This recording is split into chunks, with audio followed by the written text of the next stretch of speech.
وحبيبه وأمينه على وحيه أرسله كافة للناس بشيرا ونذيرا وداعيا إلى الله بإذنه وسراجا منيرا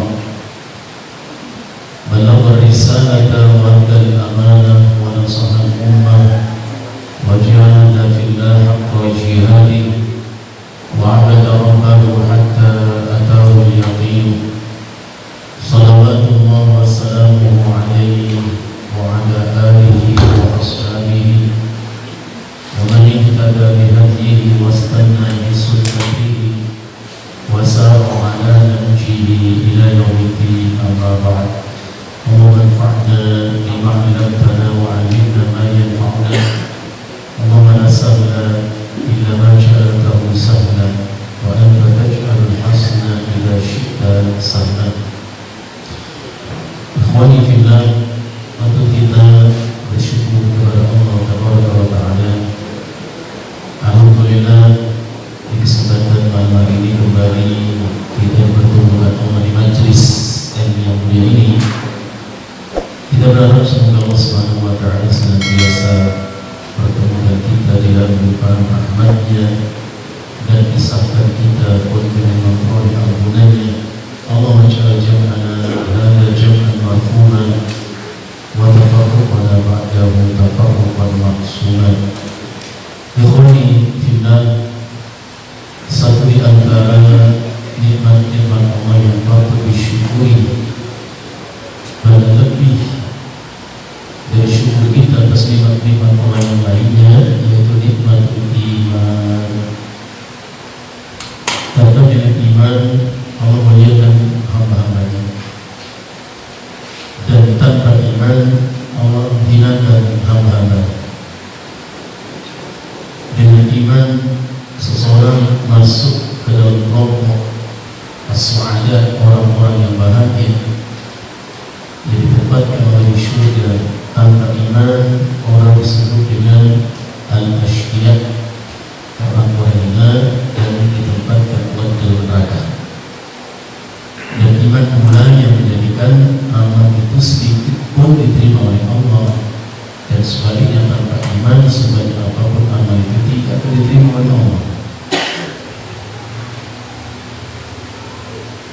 Dan satu di antara rukun iman adalah al-imanu bil qadari khairihi wa syarrihi. Seperti yang kita tahu, sebagaimana hadis Umar bin Khattab radhiyallahu anhu ketika mereka sedang duduk bersama Nabi sallallahu alaihi wasallam, kedatangan seorang lelaki yang mengenakan pakaian putih bersih, tampak hitam rapi rambut lelaki itu, dan tidak lama ia melakukan perjalanan jauh sampai ia kemudian duduk persis di depan Nabi sallallahu alaihi wasallam. Ia pun sandarkan kedua lututnya pada kedua lutut Nabi sallallahu alaihi wasallam, dan ia letakkan kedua telapak tangannya pada kedua pahanya. Laki-laki itu bertanya tentang Islam. Akhbirni ya Muhammad an Islam. Rasulullah jelaskan Islam. Antashhadu an la ilaha illallah wa anna Muhammadan Rasulullah wa tuqimus shalah wa tu'tiz zakat wa tasum Ramadan wa tahujjal bait. Laki-laki itu membenarkan yang diucapkan Nabi sallallahu alaihi wasallam, sadaqta, benar. Umar bingung, ini orang bertanya, dijawab dan membenarkan.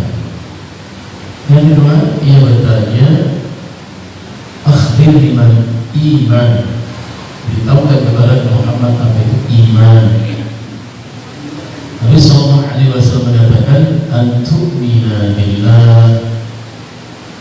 Iman itu kau percaya kepada Allah, wa malaikatihi, adanya malaikat-malaikat Allah, wa kutubihi, kitab-kitab Allah, wa rusuli, dan rasul-rasul Allah, wal yaumil akhir, dan hari akhir.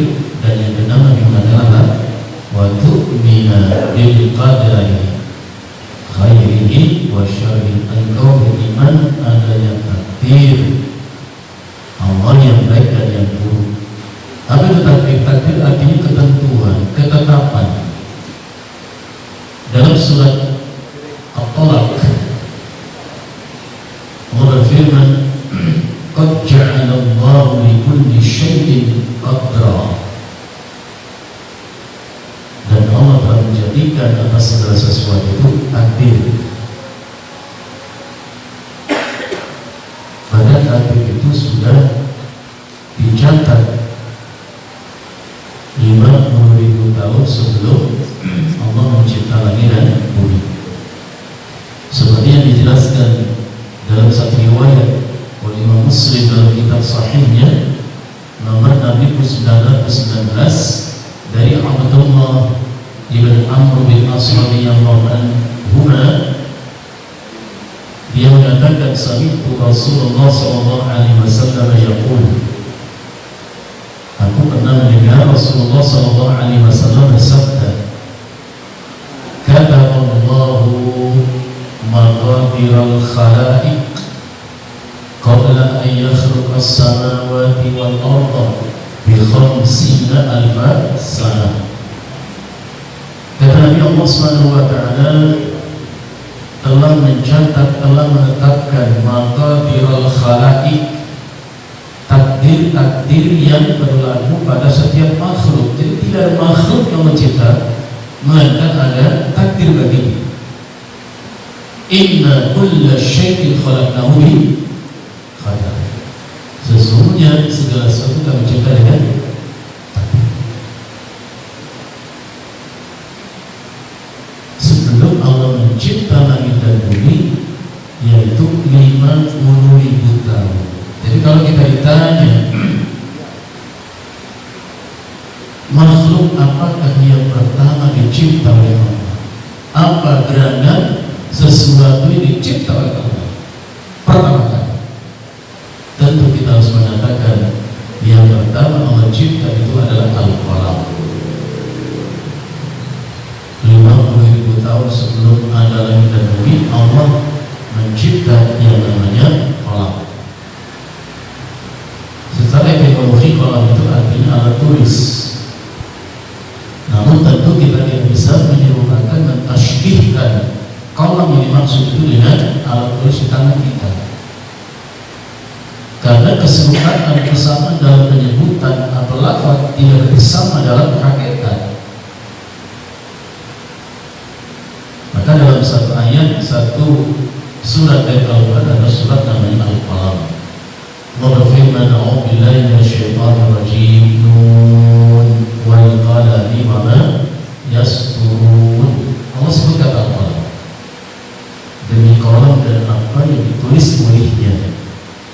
Kepada qalam itu Allah Subhanahu wa taala mengatakan, uktub, catat, tulis olehnya. Qalam itu berkata, Rabbi mada aktu, ya Rabb, apa yang aku tulis. Allah mengatakan, uktub maqadira kulli syai'in hatta taqum as-sa'ah. Catat olehmu takdir segala sesuatu sampai hari kiamat. Dalam hadis lain dikatakan, uktub ma huwa kainun ila qiyamis sa'ah. Catat oleh semua peristiwa yang akan terjadi sampai hari kiamat.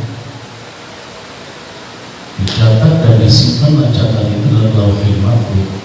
Jadi dengan demikian tidak ada satu peristiwa apapun sampai hari kiamat nanti melainkan itu sudah tercatat, sudah menjadi kehendak dan ketentuan Allah.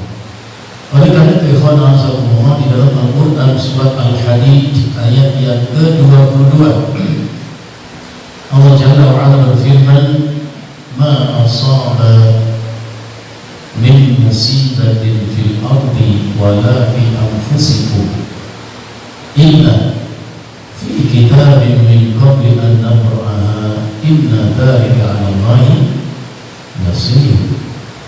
Subhanallah, indahnya ini Allah tenangkan hati kita sehingga tidak salah dirundung kegelisahan, kecemasan asaba min musibatin, tidaklah terjadi satu musibah apapun. Jadi ingat, kalau isim dalam Al-Quran, kata dalam Al-Quran disebut secara nakirah, tidak ada alif dan lamnya. Nanti kalau baca kok jadi tidak mengerti ayatnya. Ma asaba min musibatin, bukan minal musibatin. Ya, disebut secara nakirah. Apa hikmahnya? Hikmahnya adalah yashmalul jami', meliputi semua jenis musibah. Apa boleh tidak? Gempa, gunung meletus, erupsi, tsunami, likuifaksi, kebakaran, dan semua peristiwa di alam semesta ini. Wala fi anfusikum, dan tidak pula musibah yang terjadi atas dirimu, penyakit, kesulitan, kesedihan, dan seterusnya. Apapun peristiwa yang membuat orang berduka, namanya musibah. Illa fi kitab, melainkan semuanya itu telah ada catatannya dalam kitab Lauhil Mahfuz. Min qabli an naqra'ah, sebelum kami mencipta semua itu. Inna dzalika 'ala Allahi yasir, sesungguhnya yang demikian itu mudah adanya bagi Allah. Supaya kita tidak menakar, menimbang kehendak kuasa Allah dengan kita. Sifat kita nggak bisa dikomparasikan dengan sifat Allah. Maka Allah berfirman, laisa kamitslihi syai', tidak ada apapun siapapun setara semisal dengan Allah. Ikhwani fillah, ada sahabat Nabi namanya Ubadah ibn Samit radhiyallahu anhu.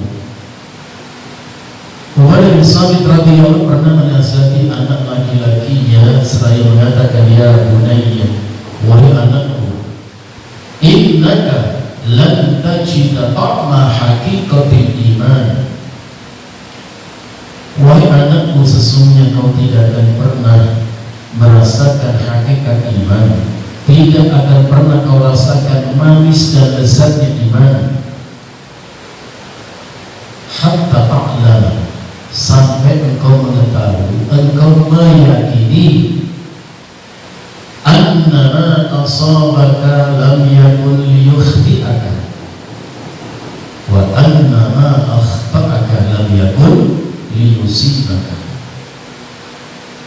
Sampai engkau yakini, keyakinan tanpa ada keraguan, karena memang iman itu mengharuskan kita yakin. Ketika muncul keraguan, runtuh iman itu. Surat Al-Hujurat 15 di sana Allah berfirman, innamal mu'minuna alladzina amanu billahi wa rasulihi tsumma lam yartabu. Sesungguhnya orang-orang yang beriman itu hanyalah orang-orang beriman kepada Allah, termasuk kehendak, ketentuan, takdir Allah. Iman kepada Rasul, apapun yang diberitakan Rasul, dia malam yartabu, kemudian tidak ada keraguan. Iman menafikan keraguan, artinya tidak ragu. Jadi tidak akan pernah anakku kau rasakan manisnya iman dan sakit sampai kau yakin annama asabaka lam yakun liyukhti'aka, bahwa apapun musibah yang telah Allah takdirkan atas dirimu pasti tidak akan luput dari. Musibah apapun yang ditakdirkan atas diri seseorang tidak akan mungkin luput dan meleset dari, pasti kena. Dan sebaliknya, wa ma akhta'aka lam yakun liyusibaka, dan apabila Allah tidak takdirkan musibah menimpa dirimu pun tidak akan mengenaimu. Bukankah kalau demikian kita akan mudah? Sami'tu Nabiya sallallahu alaihi wasallam yaqul, anakku, aku pernah mendengar Rasulullah mengatakan, man mata ala ghairi hadza falaysa minni, siapa yang mati tidak dalam keyakinan seperti ini tentang takdir Allah, maka bukan umatku. Ikhwani fillah, ada seorang laki-laki namanya Ibnu Dailami radhiyallahu anhu. Dia datang menemui Ubay bin Ka'ab radhiyallahu anhu, satu di antara pencatat wahyu Rasulullah sallallahu alaihi wasallam. Namanya Ubay bin Ka'ab. Laki-laki ini, Ibnu Dailami datang menemui Ubay bin Ka'ab sambil mengucapkan, wahai Ubay bin Ka'ab, qad waqa'a fi nafsi syai'un minal qadar. Wahai Ubay bin Ka'ab, sungguh ada di hatiku ini keraguan dan kebimbangan tentang takdir.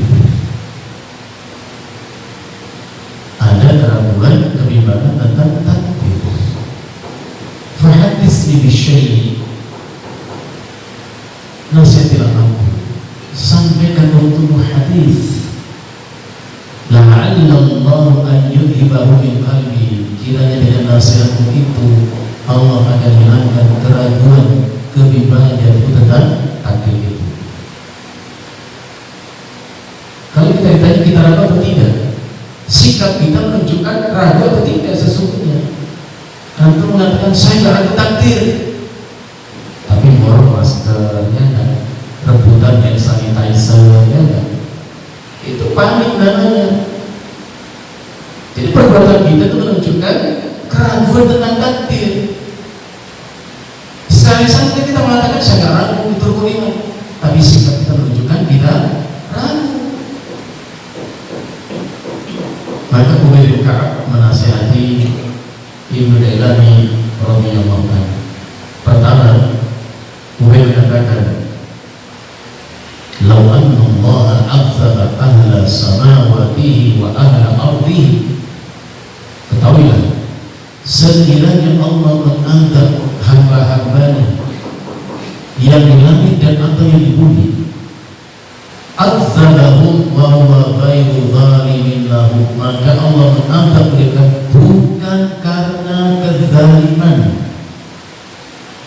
Apa kita ambil pelajaran di balik kalimat ini? Kita tidak boleh menisbatkan sifat zalim kepada Allah. Jangan pernah terbersih dari kita Allah zalim, Allah tidak adil. Ya, jangan. Karena Allah Subhanahu wa taala sudah menafikan kezaliman atas dirinya sendiri. Dalam hadis itu Allah Subhanahu wa taala berfirman, "Ya ibadi, inni haramtu dzulma 'ala nafsi." Wahai hamba-hambaku, sesungguhnya aku telah haramkan kezaliman atas diriku. Wa ja'altuhu bainakum muharraman, dan aku telah menjadikan kezaliman sesuatu yang haram atas kalian. Fala tadhalamu, jangan kalian saling berlaku zalim. Di beberapa ayat Al-Quran pun Allah sebutkan begitu. Wa Allahu yuridu dzulman lil alamin wa ma Allahu bidzallamin lil 'abid. Dan seterusnya. Jadi andai Allah ingin mengadab hamba-hambanya bukan karena kebaikan. Yang kedua, walau rahimahum kanat rahmatuhu khairan lahu min a'malihim. Dan sekiranya Allah merahmati hamba-hambanya, tentulah rahmat Allah itu jauh lebih baik ketimbang amal mereka sendiri. Apa artinya dibalikan lagi? Allah akan membalas setiap kebaikan kita dengan balasan yang lebih baik, lebih sempurna. Jadi tidak Allah beri balasan amal kita ala sabil muqabalah, bukan timbal balik. Analoginya begini, kalau kita sedang haus, tentu kita jangan bilang ketemu orang yang jual air minum segelas seperti ini. Kita tanya, itu berapa harga satu gelas air minum itu? Dia bilang 1.000 banget. Maka kita bayar 1.000 untuk mendapatkan ini. Ini disebut dengan muqabalah, timbal balik. Kita dapat ini harga ini, timbal balik. Allah tidak. Allah balas kebaikan kita tidak seperti itu. Maka Allah Subhanahu wa taala berfirman, "Wala najziyannahum ajrahum bi ahsani ma kanu ya'malun." Dan kami akan memberi balasan atas amal saleh orang-orang beriman itu dengan amalan kita sendiri. Yang kedua, yang ketiga, ketika menyatakan walau anfaqta misla uhudin dhahaban, kalau sekiranya engkau menginfakkan hartamu yang berupa emas sebesar dan atau seberat gunung Uhud. Selesai Allah Ta'ala menjelaskan mana misla uhudin, sebesar Uhud apanya? Bisa besarannya atau bobot beratnya. Anda tahu berapa itu bobot gunung? Berapa juta ton ini?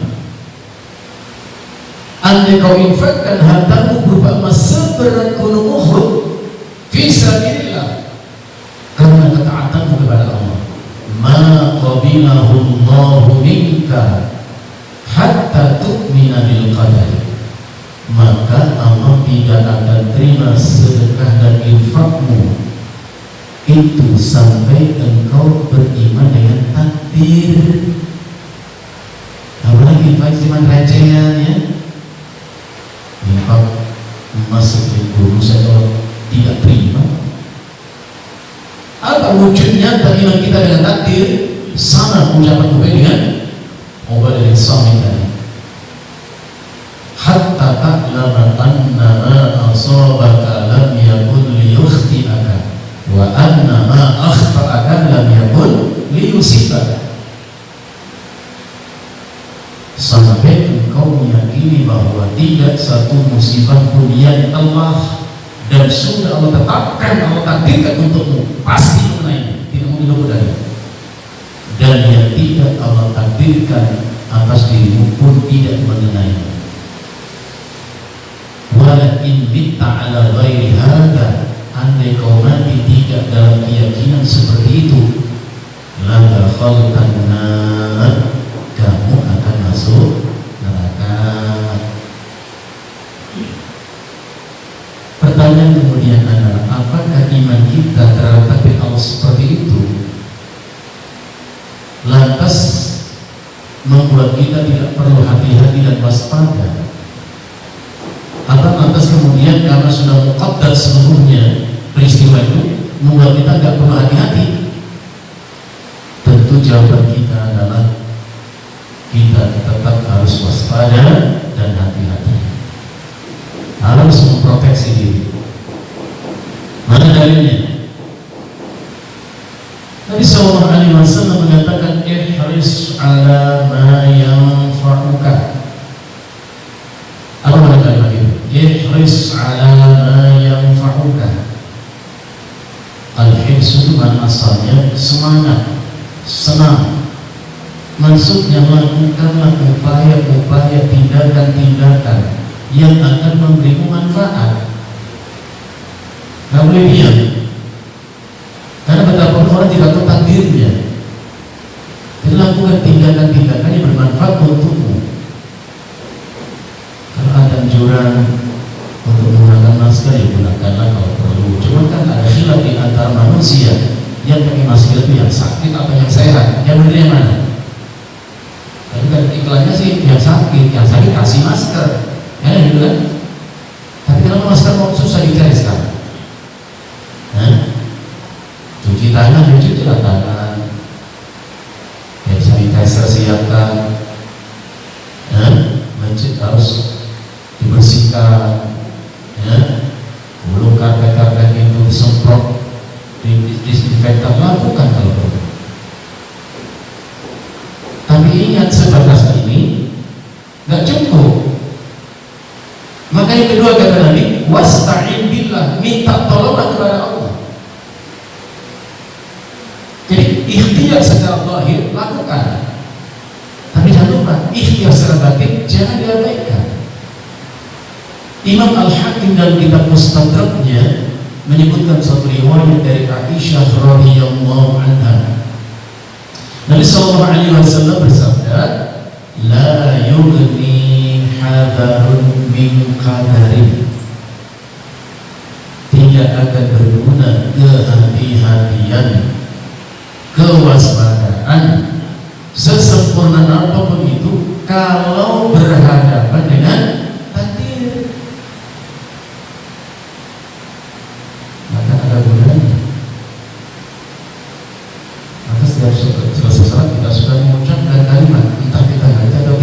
kalimat itu supaya dia mengerti kalimat yang ucap itu.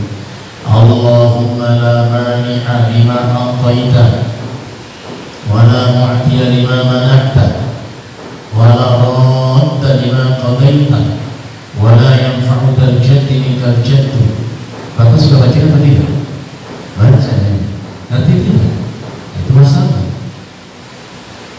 Betapa indah kalimat itu yang merupakan bentuk kesadaran sempurna kita kepada Allah.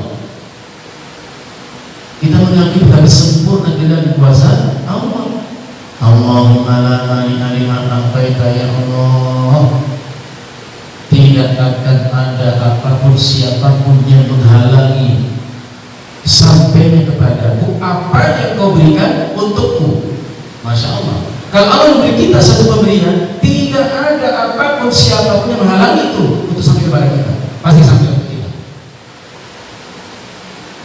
Wala mani'a lima a'taita wala mu'tiya liman mana'ta, dan tidak akan ada apapun siapapun yang bisa memberi aku satu pemberian jika engkau tidak memberi.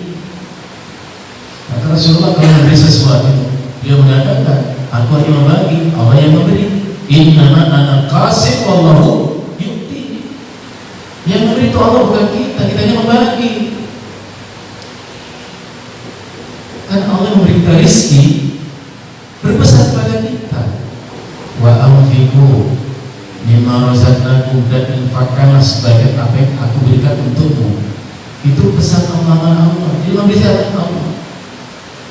Wala radda lima qadaita, dan tidak ada apapun siapapun yang menghalau apa yang sudah kau tentukan, yang kau sudah tetap. Nggak bisa ditolak.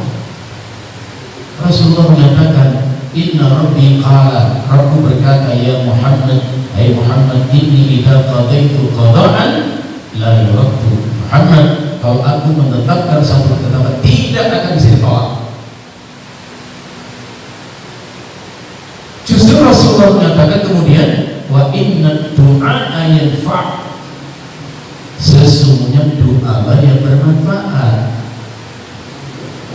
Mimma nazala wa mimma lam yanzil, terhadap bala, wabah, musibah yang sudah turun dan atau yang belum turun.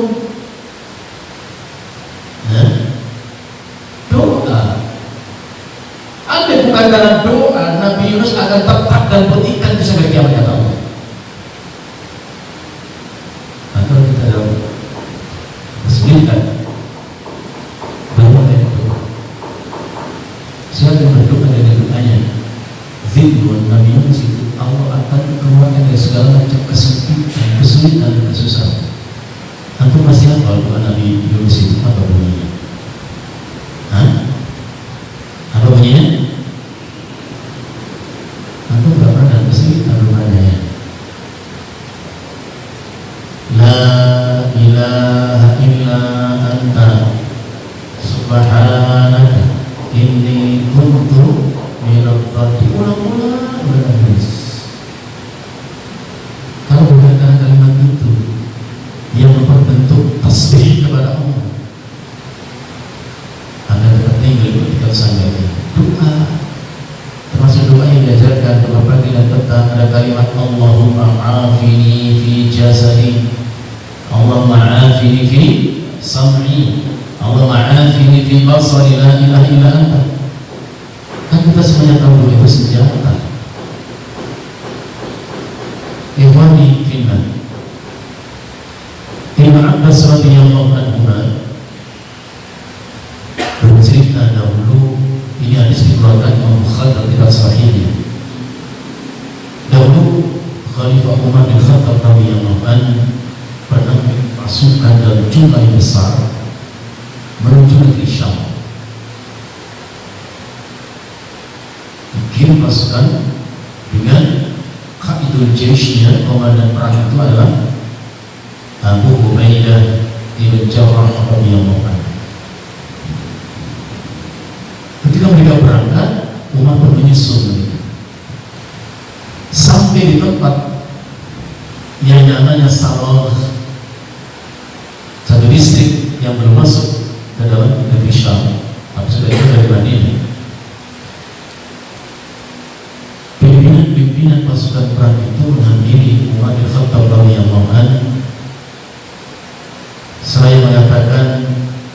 innal waba'a qad waqa'a bi ardi Syam. Wahai Amirul Mukminin, sesungguhnya wabah telah menjangkit dan merajalela di negeri Syam. Jadi wabah itu wabah asalnya. Yang sekarang sudah dinyatakan oleh WHO sudah menjadi pandemi global. Apa itu? Wabah penyakit yang menyebar dengan cepat, menjangkau berbagai macam tempat yang lain. Hari tulis kembali saja, Kompas.com merilis sudah 121 negara yang terpapar dan mungkin menambah. Karena ini kita dengar beda, Indonesia sudah 117 kasus 5 yang meninggal dan pasti akan bertambah. Insyaallah. Bagaimana sikap kita kalau sudah demikian? Umat ketika mendengar wabah itu terjadi di Syam itu, maka mengumpulkan orang-orang muhajirin. Jadi tak pendapat mereka. Apa yang harus kita lakukan? Melanjutkan perjalanan seperti tujuan awal ke Syam atau kembali lagi ke Madinah? Dan subhanallah ternyata orang-orang muhajirin ada dua pendapat, tidak satu pendapat. Pendapat yang pertama, mereka mengatakan, Amirul Mukminin, kharajta li amrin, kau bawa pasukan yang keluar untuk satu tujuan, satu urusan yang penting. Fala nara an tarji'a anhu, kami berpendapat tidak semestinya kau urungkan niatan itu, melanjutkan ke Syam. Apapun yang terjadi itu takdir saja. Pendapat yang kedua mengatakan, Amirul Mukminin, ma'aka baqiyatu min Rasulullah sallallahu alaihi wasallam. Wahai Amirul Mukminin, Anda bersama ini sekian banyak manusia, pasukan perang, bahkan di antara mereka itu sahabat-sahabat Rasulullah sallallahu alaihi wasallam. Fala nara an tuqdimahum ila hadzal waba. Kami berpendapat jangan kau bawa mereka masuk ke wilayah terdampak dari wabah itu. Jangan biarkan seorang pun masuk ke Syam itu. Kalau antum, apa yang antum putuskan dengan pendapat yang seperti itu? Antum kira-kira bagaimana? Umar menyatakan, irtafi'u anni, irtafi'u anni. Mungkin bingung kan? Ambil kembali pendapat kalian, ambil kembali pendapat kalian. Memang tak bisa putuskan. Dikumpulkan lagi orang Ansar, diminta pendapat mereka sama. Ada beberapa pendapat, lagi-lagi Umar mengatakan, irtafi'u anni, ambil kembali pendapat kalian. Akhirnya Umar minta dihadirkan Masyarakat Quraisy, tokoh-tokoh senior di kalangan orang Quraisy. Memang orang tua itu terkadang lambat mengambil satu keputusan, tapi cermat dan bijak. Nah, itu penting. Yang mudah-mudahan terkadang prinsipnya maju terus akan mundur, kadang orang berhitungan. Subhanallah, ternyata Masyarakat Quraisy ini satu kata. Ada beberapa pendapat. Mereka mengatakan, Amirul Mukminin,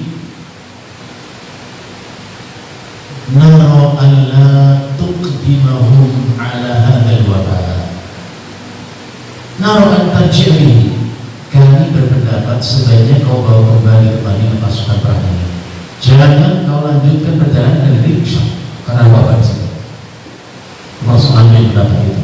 Langsung dia naik ke atas kudanya dan kasih komando kepada pasukan perang.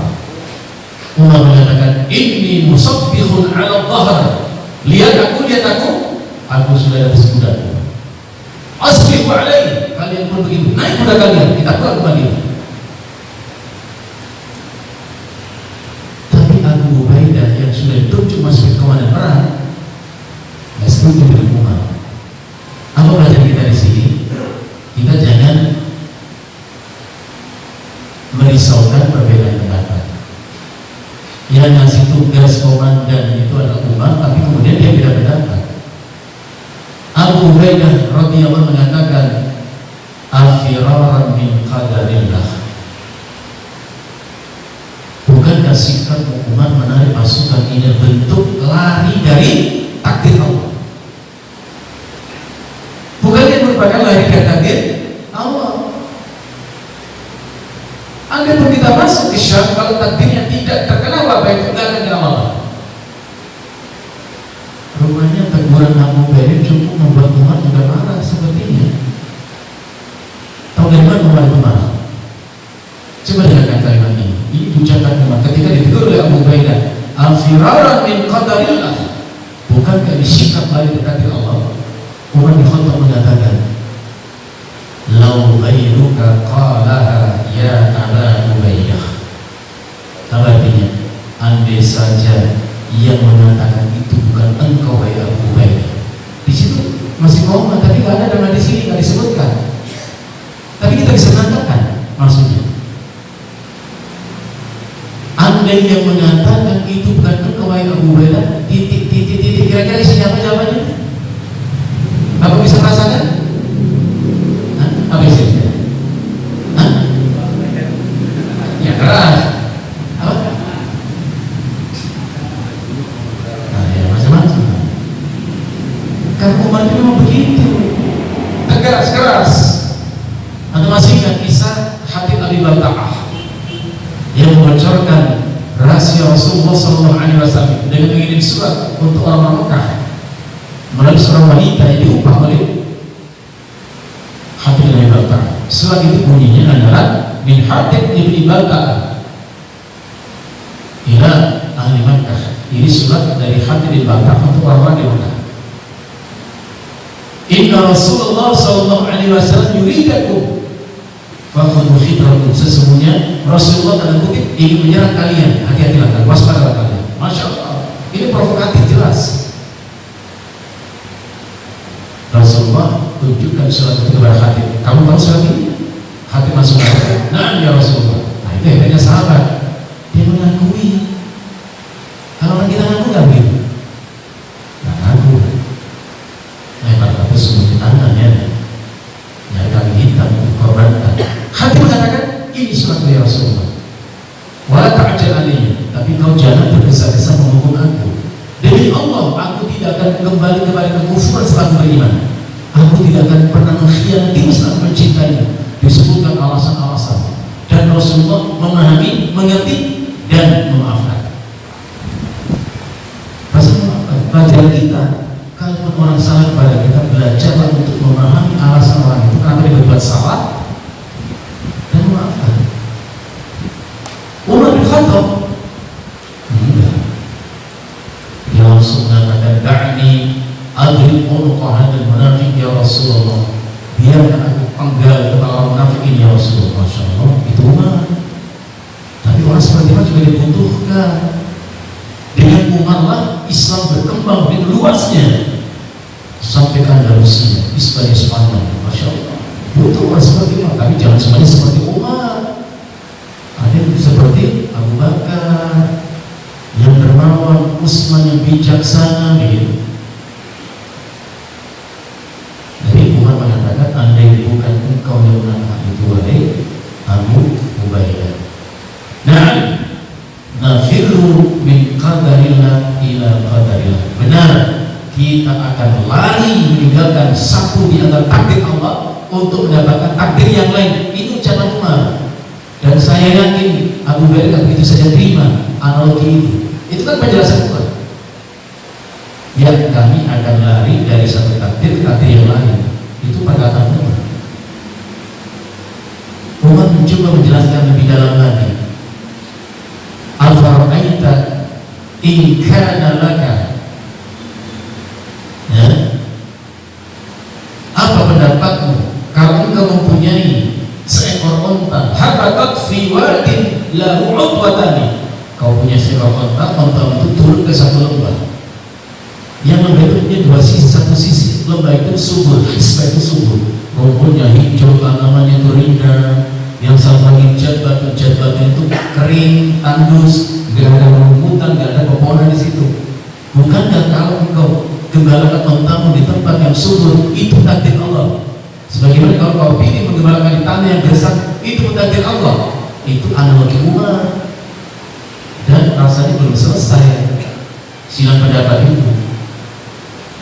Sampai akhirnya datanglah Abdurrahman bin Auf radhiyallahu anhu. Melihat sidang pendapat antara Umar dan Abu Ubaidah itu, Abdurrahman mengatakan, inna indi bidzalika ilman, sesungguhnya aku memiliki ilmu tentang hal itu. Maka beruntunglah orang punya ilmu, mampu mengurai masalah dengan bijak. Ada belum? Kita kembali sebelum tangan sebelum kita sholat isya. Jadi Abdurrahman bin Auf mengatakan, inna fi hada ilman, sesungguhnya aku memiliki ilmu dalam masalah itu. Jadi bersyukur kalau kita juga orang ilmu sehingga kita bisa mengurai masalah dengan bijak. Apa yang dimaksud? Adanya mengatakan, sami'tu Rasulullah sallallahu alaihi wasallam yaqul, aku pernah mendengar Rasulullah sallallahu alaihi wasallam bersabda. Itulah ilmu. Jadi kalau kita mendengar Allah Ta'ala, itulah ilmu. Kalau kita mendengar qala Nabi sallallahu alaihi wasallam, itu ilmu. Ya? Ucapan manusia selain Allah dan Rasulnya mungkin bukan ilmu. Apa yang Rasulullah ucapkan dalam hal itu? Yaitu Abdurrahman bin Auf. Rasulullah menyatakan, idza sami'tum bihi bi ardin fala taqdamu ilaihi. Kalau kalian mendengar wabah di suatu wilayah, maka jangan masuk ke wilayah itu. Wa idza sami'tum bihi wa antum biha fala takhruju firaran minhu. Tapi kalau kalian ada di satu wilayah, di situ terjadi wabah, jangan kalian keluar meninggalkan wilayah itu. Jelas kalimat ini. Tapi kalau kita renungkan, kenapa dilarang keluar? Belum lagi di sini. Ya, kalau masih di sini, bisa ketularan nanti. Bukan sebagai kita lagi. Kenapa Rasulullah melarang kita lagi? Apa jawabannya? Kalau wabah di luar wilayah kalian, jangan masuk wilayah itu. Tapi kalau kalian ada di wilayah itu, jangan pergi. Pertanyaan rumah kita adalah, kenapa Rasulullah melarang kita pergi? Padahal mengatakan supaya kita nggak menular ke orang lain. Kita belum ketularan, belum positif. Kenapa? Aslinya belajar gini. Disitulah diuji keukuran tawakal kita kepada Allah dalam takdir tadi kalau kita bahas. Ikhwan Allah, coba perhatikan. Dahulu di Mesir itu ada seorang penguasa, seorang raja yang terkenal kezalimannya. Namanya Ahmad Toglun. Itu terkenal kezalimannya. Bahkan tercatat pernah membunuh rakyat itu sebanyak 18.000 orang. Memang tidak dibunuh secara langsung, tapi dengan cara menghentikan supaya kebutuhan mereka makan mereka di stop, mati 18.000 orang. Saat itu ada ulama namanya Abu Hasan rahimahullah ta'ala. Melihat kegeliran penguasa itu, ditemui penguasa itu untuk dinasihati, mengamalkan sabda Nabi sallallahu alaihi wasallam, afdalu jihadin qaulul hakim 'inda sultanin jahil. Jihad yang paling agung adalah, yang paling utama adalah mengatakan perkataan yang benar kepada penguasa yang zalim. Abu Hasan datang menemui Ahmad Toglun itu dan dinasihati, dia seorang muslim juga. Inna kawalan tarra'iyah, sungguh kamu telah berbuat baik kepada rakyat kita, gila takutlah kepada Allah. Di mana reaksi penguasa itu? Marah, benar-benar marah. Dan itu penyakit penguasa begitu, otoriter, sombong, karena merasa punya kekuasaan. Bukan sekedar marah, tapi justru yang memerintahkan orang-orang kepercayaannya untuk menyiapkan harimau yang paling buas, bahkan dibuat tahu itu harimau. Sampai akhirnya Abul Hasan dimasukkan dalam kerangka harimau. Kemudian harimau yang apa itu dimasukkan dalam kerangka. Apa yang terjadi? Orang-orang yang itu menjerit histeris, ketakutan. Sesuatu yang lazim terjadi. Harimau itu predator, pemangsa, binatang buas, karnivora, pemakan daging, dan manusia. Masya Allah. Abul Hasan duduk dengan tenang dalam kerangka harimau. Ketika harimau itu dimasukkan, dia langsung meraung dan melompat menekan. Tapi kemudian mundur,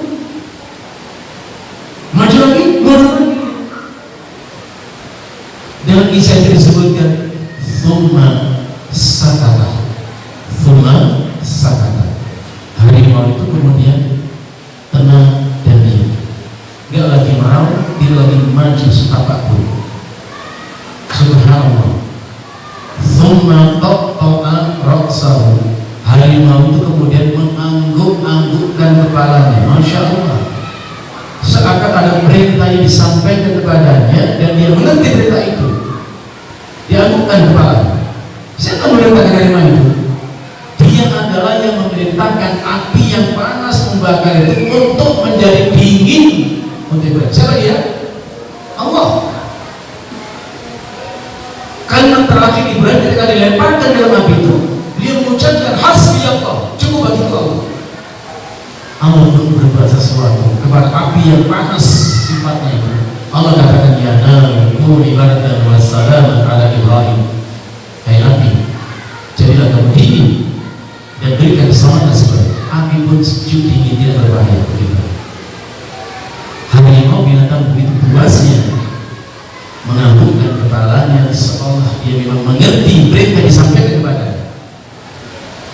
Ia kemudian maju beberapa langkah mengambil Abul Hasan dan wasyammahu, mencium Abul Hasan rahimahullah ta'ala.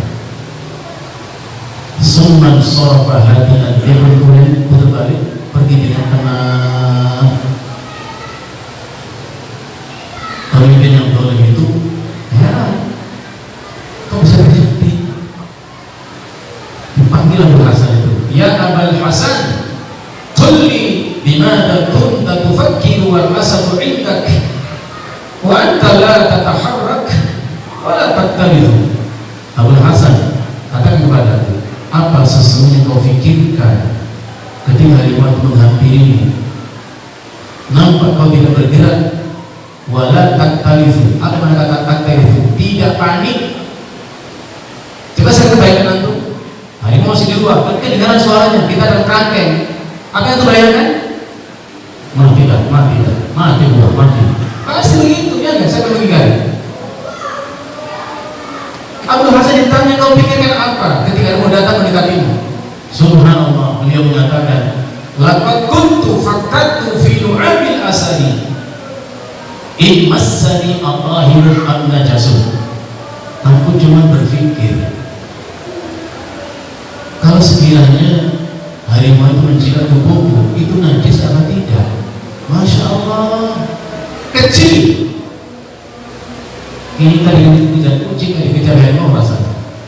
Beliau, Masya Allah, aku cuma mikirin beliaunya harimau itu kalau dijilat kaki itu najis apa tidak? Penguasa itu mengatakan, ala takhaful asad, kamu tidak takut harimau? Kamu tidak takut harimau? Beliau mengatakan, la fa inna Allah ta'ala qad kafani. Tidak, karena aku yakin Allah menjaga melindungi aku. Ini yang perlu dimunculkan, dan itu janji Allah. Wa may yatawakkal 'ala Allah fa huwa hasbuh. Saya bertawakal kepada Allah akan mencukupinya. Ibnu Abbas mengatakan kafi'i, mencukupi. Kalau Allah sudah cukupi, apa yang membuat dia kurang? Kalau Allah sudah melindungi, apa yang membuat dia celaka? Ini kan sudah tumbuhkan. Kalau ditanya takut tak sama corona? Ayo jawab masing-masing. Mati tak mati, ketularan. Atau gimana kita letakkan sifat tawakal kepada Allah? Sifat rasa takut itu manusia dan mengisi iman kita dengan takdir itu sendiri. Kesimpulan yang kita bahas ini adalah kita harus beriman, kita kuatkan iman kita tentang takdir. Ma asabaka lam yakun liyukhti'aka wa anna ma akhta'aka lam yakun liyusibaka. Apabila musibah Allah takdirkan untuk mengenai, tidak akan luput dari sesempurna apapun proteksi diri. Sebagaimana kalau Allah tidak takdirkan musibah menimpamu pun tidak akan mengenaimu. Kalau kau mati tidak seperti ini, iman dengan takdir, masuk akal. Yang kedua, iman dengan takdir tentu tidak boleh mengabaikan ikhtiar. Sudah kita menyebut tawasul beriman, ya. Al-khauf ada, rojak juga ada. Jangan menyepelekan. Bapak lewat di tengah jalan, nggak apa-apa. Kalau tadi tidak ketabrak, nggak ketabrak. Ya ketabrak lah pastinya. Paling dia melihat orang. Jangan di tengah jalan. Yang benar di pinggir jalan, di trotoar, pedestrian road. Pertanyaannya, apakah kalau kita jalan di pinggir jalan, di trotoar, pasti selamat? Enggak juga. Entah kenapa mobil itu nggak terkendali langsung terbang, loncat ke trotoar, mati juga di trotoar itu. Paling tidak sikapnya sudah benar. Urusan takdir hanya Allah yang tahu. Maka Rasulullah mengatakan, Masya Allah kana wa ma lam yasha lam yakun. Apa yang terjadi tidak akan terjadi. Maka Allah perintahkan kita untuk mengucap, Qul lai yusibana illa ma katabahu Allahu lana huwa maulana wa 'ala Allahi falyatawakkalul mu'minun. Katakan, kalau kepada orang kita mengatakan dengan lisan kita, itu katakan namanya. Tapi kepada diri sendiri artinya yakinkan diri. La yusibana illa ma kataballahu lana. Tidak akan pernah musibah apapun yang menimpa kita kecuali itu sesuatu takdir untuk kita. Huwa maulana, dia pelindung dan jaga kita. Wa 'ala Allahi falyatawakkalul mu'minun, dan kepada Allah lah dan orang beriman bertawakal bersama. Jadi kita punya sikap yang seimbang, ya. Jadi jangan cemas yang berlebihan mereka, tapi jangan juga mengentengkan. Ya, harus punya sikap yang tawadhu beriman. Hati-hati harus. Tapi kalau sudah hati-hati, sudah berdoa, serah diri kepada Allah, kok kena musibah juga kan lagi. Fa'in asabaka syai'un, kalau musibah mengenaimu, sudah proteksi luar biasa, kena juga. Fala taqul law anni fa'altu kana kada. Jangan lagi kau mengatakan, coba kalau saya begini, pasti nggak begini. Tidak. Walakin qul qadarullah ma syaa fa'ala. Tapi katakan, ini memang takdir Allah, apa yang Allah kehendaki itu yang terjadi. Cukup, insyaallah kita akan pada kesempatan berikutnya. Semoga Allah senantiasa merahmati dan memberkati kita, memberikan kesehatan sempurna bagi kita semua, sehingga sempurna melakukan ibadah kepada Allah. Nas'alullah al-afiyah. Sallallahu ala nabiyyina Muhammadin wa ala alihi wasallam. Assalamualaikum warahmatullahi wabarakatuh.